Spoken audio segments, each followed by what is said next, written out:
Gandang umaga po sa inyong lahat. Days before our presbyteral ordination, Father Julius and I had our meeting and audience with Bishop Ness. 6 p.m. po ang aming meeting. At 6 p.m. po, nasa Ortigas pa ako. Sobrang traffic.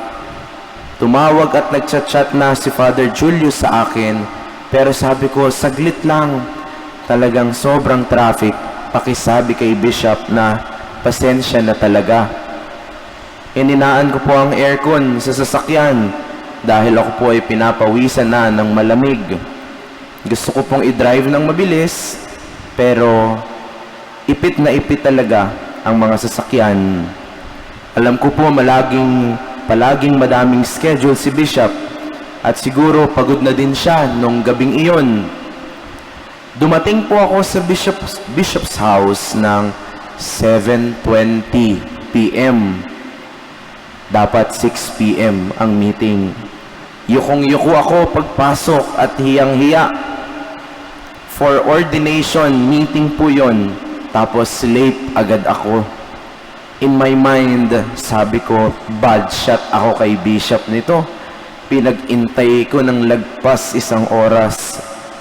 Sabi pa sa akin ni Father Julius, "Hoy, ako palagi akong late, pero hindi naman ako nalilate ng lagpas 1 oras."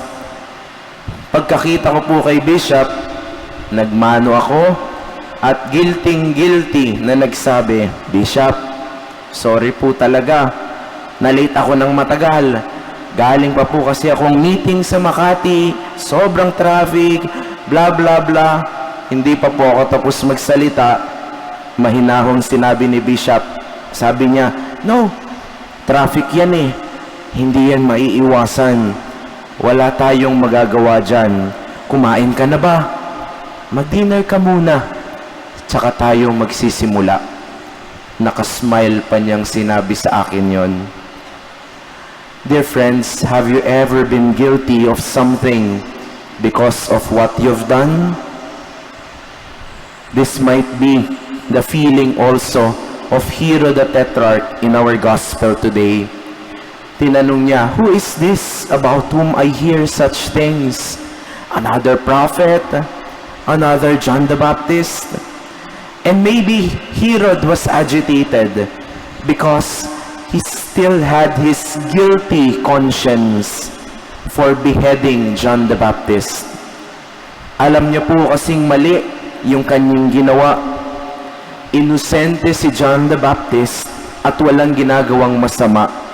Isang propeta, mabuting tao, and then dahil sa kanyang mga salita, pinapatay niya ang inosenteng propeta na ito. And Herod might have thought that he is already very powerful, but he still acknowledged that the ultimate power is not his. Siguro po, nais niya ding makilala si Jesus, ang bagong propeta na usap-usapan sa kanilang lugar para mangumpisal at humingi ng tulong dahil sa kanyang nagawa kay Juan Bautista. His worldly power is no match with the power of his conscience, the voice of God speaking in us. Kaya po sabi sa ating first reading from the book of Ecclesiastes, "Vanity, O vanity, everything is vanity. All things are passing, but God's words remain." Dear friends, what makes you guilty right now? Or what are you guilty about even from the past? Maybe it is good to free ourselves of that guilt today.